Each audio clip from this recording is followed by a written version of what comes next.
दोस्तों कहते हैं ना कि किसी का सच्चा दोस्त बनना होना तो पहले उसके दिल में उतरना पड़ता है। और देश के युवा के दिल में जो एक बार उतर जाए उसका इस देश के सर्वोच्च पद पर पहुंचना तो तय है। तभी तो बात होगी। नमस्कार, मेरा नाम है प्रदीप चौहान।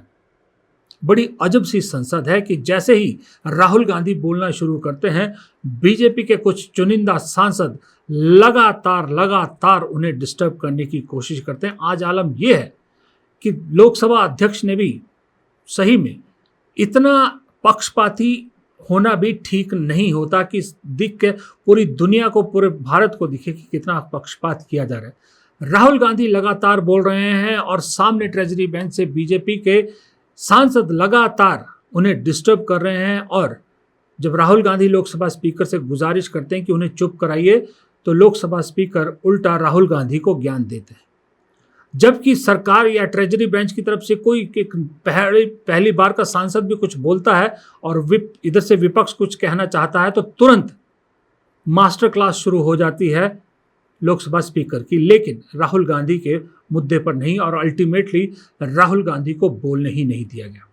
देश के लीडर ऑफ अपोजिशन को बोलने नहीं दिया गया क्योंकि उनका कहना था कि गृह मंत्री अमित शाह के बारे में अपशब्द कहें।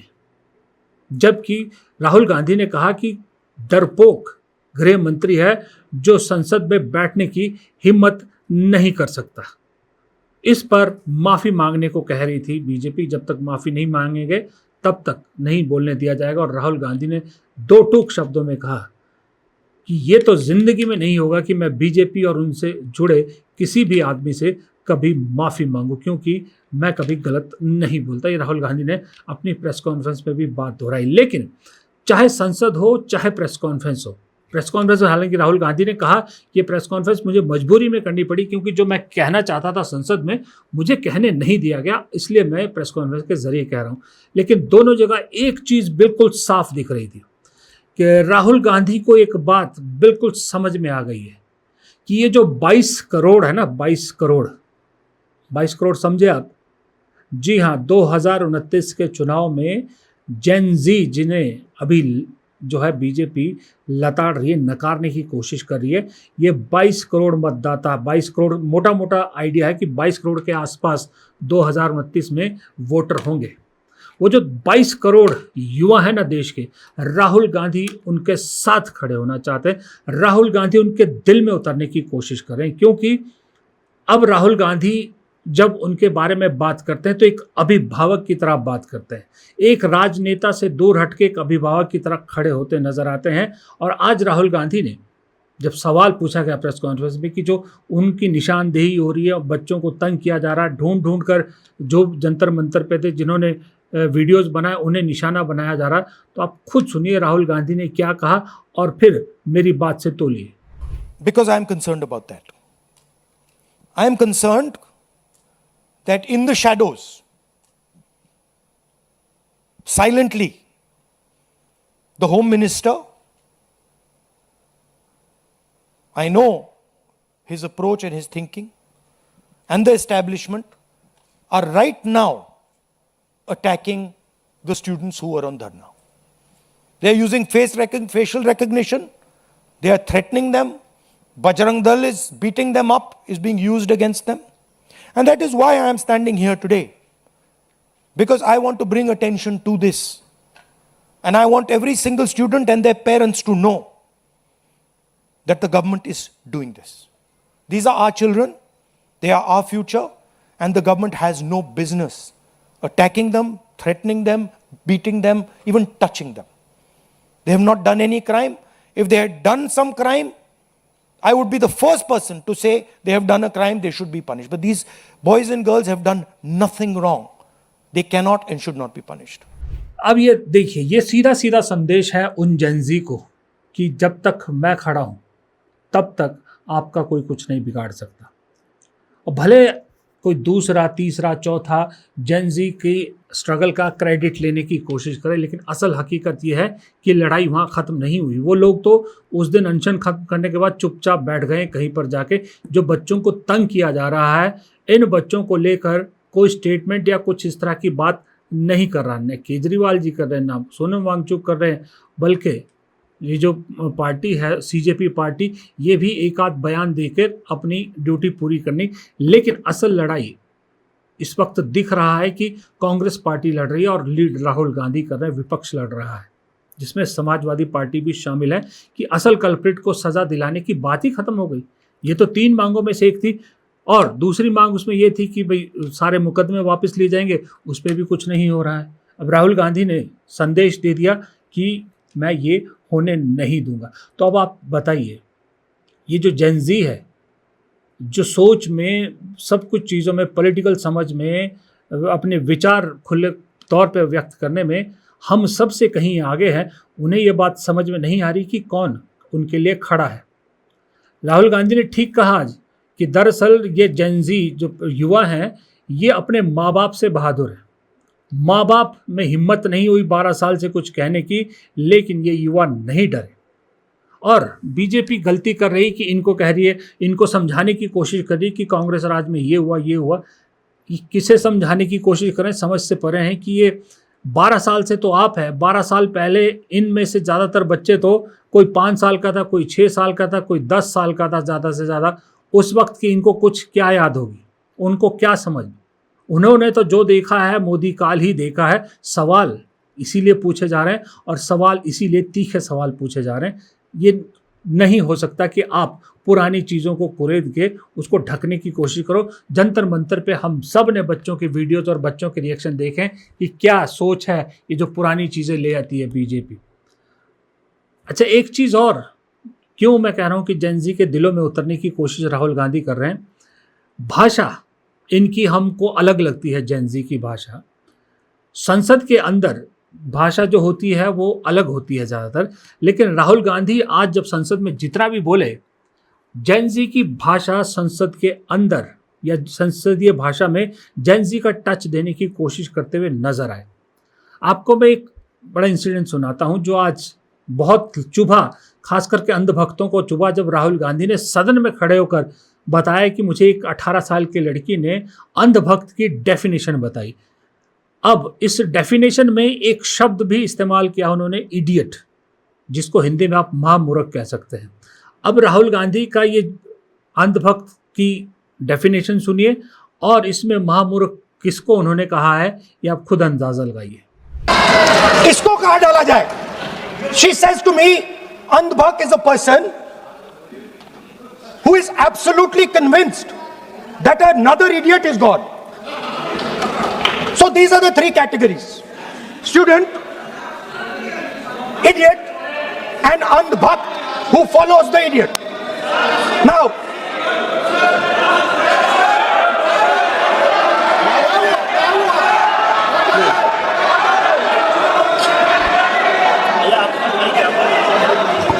so Speaker sir,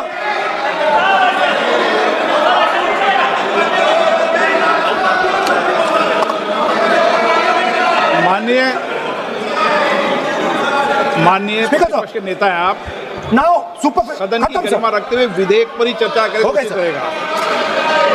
आगे जा रहा हूं सर। एक चीज तो बिल्कुल साफ है, आज चाहे सदन में राहुल गांधी बोले हो या प्रेस कॉन्फ्रेंस की हो, दोनों चीजों से एक बात तो साफ हो गई कि जिस सरकार को ये लग रहा था कि ये छात्रों के आंदोलन का मुद्दा खत्म हो गया है, दरअसल राहुल गांधी इसको खत्म नहीं होने देंगे। राहुल गांधी की अगुवाई में समूचा विपक्ष इस मुद्दे को छोड़ने वाला नहीं है। अब तो बल्कि सरकार के लिए और मुसीबतें बढ़ गई है, क्योंकि धर्मेंद्र प्रधान का इस्तीफा तो हुआ ही हुआ, सरकार को अपना ट्रेडिशन तो तोड़ना पड़ा, सरकार को अपनी बात से पीछे हटना पड़ा कि सरकार में कोई इस्तीफे नहीं होते। उल्टा अब एक तरह से आप देख सकते हो कि राहुल गांधी की अगुवाई में पूरा विपक्ष, खास करके राहुल गांधी, अब गृह मंत्री अमित शाह के पीछे पड़ गए हैं। जिस तरह से धर्मेंद्र प्रधान के लिए राहुल गांधी ने कहा था कि इस्तीफे से कम कुछ नहीं चलेगा, उसी तरह से अब अमित शाह के बारे में कह रहे हैं कि वो जब तक इस्तीफा नहीं देंगे या अमित शाह को सैक नहीं किया जाएगा, उससे कम चलेगा ही नहीं। क्योंकि 20 जुलाई को दिल्ली की सड़कों पर जो बच्चों के साथ हुआ, उसके सबसे बड़े गुनाहगार या तो अमित शाह हैं, और अगर गुनाहगार नहीं है तो फिर वो होम मिनिस्टर बनने के काबिल नहीं है, क्योंकि पुलिस बिना उनके हुक्म के कैसे इतनी बड़ी कार्रवाई कर सकती है। This gentleman over here, as I understand it, is the Home Minister of India. And any action that is taken by police forces or forces associated with the Home Ministry requires his order. When we were at Parliament House, I saw with my own eyes Amit Shah calling the police officers, Home Minister G on the phone. I saw it with my own eyes. I saw Jitendra Singh, the minister, getting call after call from Mr. Amit Shah. So he was pretty clear, he was aware of what was going on the street. Now, there are two possibilities. Possibility number one is he gave the order to shoot people with pellet guns, to beat people with lathis with nails, to use electric batons on people, or he didn't know it was happening. Well, if he didn't know it was happening, he's incompetent. And if he ordered it, he's culpable. Logically देखा जाए तो राहुल गांधी की बात एकदम दुरुस्त है। दो ही option है, या तो गृह मंत्री के ऑर्डर थे या नहीं थे, और दोनों ही सूरत में जिम्मेदारी राहुल गांधी के हिसाब से अमित शाह की बनती है। यही बात राहुल गांधी ने संसद में भी कही। लेकिन देखिए, लेकिन एक चीज़ और साफ है, मैंने पहले कहा आपको कि धर्मेंद्र प्रधान तो गए, अब राहुल गांधी अमित शाह के पीछे पड़ गए। और अमित शाह के इस्तीफे को लेकर ये तो हमें भी मालूम है, शायद राहुल गांधी को भी मालूम है कि मोदी जी कुछ भी कर लेंगे लेकिन अमित शाह का इस्तीफा नहीं लेंगे, क्योंकि अमित शाह जिस दिन गए मोदी खुद ब खुद गए, क्योंकि मोदी जी की रीढ़ की हड्डी ही अमित शाह है। लेकिन ये मुद्दा इतना बड़ा है कि इस मुद्दे के चक्कर में बहुत सी मनोकामनाएं सरकार की अधूरी रह जाएगी। और दूसरा, कांग्रेस की स्ट्रेटेजी आपने देखी है, कांग्रेस की स्ट्रेटेजी बड़ी शानदार है। कल प्रियंका गांधी सदन में बोली तो प्रियंका गांधी ने नए शिक्षा मंत्री प्रहलाद जोशी को निशाना बनाया। उनके बारे में जो ऑलरेडी मीडिया में छपा था वो उन्होंने बोला, जिसको लेकर बीजेपी को तकलीफ हुई। दरअसल जानबूझ के जो है वो पिंक किया जाता है, बीजेपी को जानबूझ के ऐसे मुद्दे उठा रहे हैं। कल उन्होंने शिक्षा मंत्री को निशाना बनाया, तो आज भाई राहुल गांधी ने गृह मंत्री को निशाना बनाया। इसका मतलब ये है कि स्ट्रेटेजिकली कांग्रेस बीजेपी से कहीं आगे दिख रही है इस सेशन में। अब तक बीजेपी से पिछले 1.5 हफ्ते में कहीं आगे दिख रही है समूचा विपक्ष या इंडिया अलायंस या कांग्रेस, जो आप कहें। टोटल मिला के बीजेपी पिछड़ती भी नजर आ रही है, बीजेपी का हर पासा उल्टा पड़ता नजर आ रहा है। अब ऐसे में कम्युनिकेशन के बहुत साधन आप सदन में नहीं बोलने देंगे, ऊपर से न गृह मंत्री बोले सदन में, प्रधानमंत्री तो बोलिए, इसने भी एक टॉकिंग पॉइंट तो दे ही दिया है। कम से कम अखबारों में आप खबरें देख रहे हैं कि अखबार तक ये खबर छाप रहे हैं कि हाँ, दिल्ली में पैलेट गन का इस्तेमाल हुआ था, उसके बावजूद सरकार कह रही है कि इस्तेमाल नहीं हुआ। इतना ब्लेंडेड, इतना खुला झूठ कौन कैसे बोल सकता है? राहुल गांधी तो कह रहे हैं कि भाई मैं तो सबूत ले आया था मीडिया के सामने, अब इससे बड़ा और क्या चीज़ जो है वो सच्चाई दिखा सकता हूं मैं, जब सबूत सामने ले आया, जिसे लगे थे वो छर्रे लगे थे। बात सही है, लेकिन एक चीज़ और आपको समझनी है, ये लड़ाई सिर्फ जेन-ज़ी की नहीं है। हकीकत ये है, सिर्फ 22 करोड़ की नहीं, कहने को 22 करोड़ आंकड़ा है, सिर्फ 22 करोड़, 20 करोड़, 18 करोड़ जो भी आप कहें उनकी नहीं है। जब राहुल गांधी ये कहते हैं ना कि अपने माँ बाप से ज़्यादा बहादुर हैं ये युवा जेन-ज़ी, तब आप समझिए उनका इशारा किस ओर होता है। जब बच्चे आवाज़ उठाते हैं ना तो माँ बाप मजबूरी में आवाज़ उठाते हैं, कुछ मजबूरी में और कुछ जगते हैं नींद से, डर निकलता है उनका। 22 करोड़ के बच्चों के साथ साथ उनके माँ बाप भी हैं। अब आप इसका हिसाब लगा लीजिए, 66 करोड़ हो जाता है, 66 करोड़ हो जाता है। और 2029 के चुनाव में 66 करोड़ मतदाता किसी की सरकार पटकना तो कुछ भी नहीं है। किसी को अर्श से फर्श या फर्श से सॉरी माफ़ कीजिए, किसी को अर्श से फर्श पर पहुंचा सकते हैं और किसी को फर्श से सीधा अर्श पर पहुंचा सकते हैं। ये गेम, ये कैलकुलेशन समझने वाली बात है। और इसी कैलकुलेशन का डर इस वक्त सरकार को सता रहा है कि हम तो 2/3 बहुमत इकट्ठा करके बहुत कुछ करने का सपना देख रहे थे, लेकिन ये तो गेम उल्टी पड़ गई और इस गेम के चक्कर में एक तो गयो, अब ऐसा ना हो कहीं दूसरा भी चला जाए। अब वीडियो के अंत में जो बात शुरू में एक कही थी ना, मैंने बीच में कही थी, वो अंधभक्त वाली, अब उसमें जो शब्द का इस्तेमाल था वो भी मैंने आपको बताया। जाते जाते आपको एक वीडियो दिखाता हूँ। अब इस वीडियो का निष्कर्ष आप खुद निकालिए, कमेंट बॉक्स में लिखिएगा इस वीडियो को देख के आपको क्या समझ में आता है, आपके दिल में पहला ख्याल आता है। जो वीडियो है वो वीडियो कुछ इस तरह से है कि मोदी जी आते हैं, आज सुबह की बात है,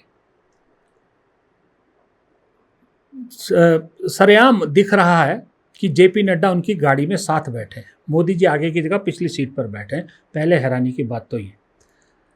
फिर नड्डा जी चुपचाप से दूसरे दरवाजे से उतरते हैं और फूल लेके, कहीं चुपचाप से साइड से जाके फूल लेके मोदी जी का स्वागत करने के लिए खड़े हो जाते हैं। और मोदी जी भी तब तक गाड़ी से नहीं उतरते जब तक मोदी जी फूल लेके नहीं आ जाते। नड्डा जी को लगा शायद मैं कैमरों की नज़र से बच जाऊंगा, किसी को पता नहीं चलेगा मैं गाड़ी में था, मैं इसलिए चुपचाप से निकल के स्वागत करने का एक ड्रामा सा कर लेते। ये सारा वीडियो है। अब इस वीडियो को देख के आपके मन में जो पहला ख्याल आए वो कमेंट बॉक्स में लिखिएगा ज़रूर। देखिए वीडियो और इजाज़त दीजिए प्रदीप चौहान को। नमस्कार।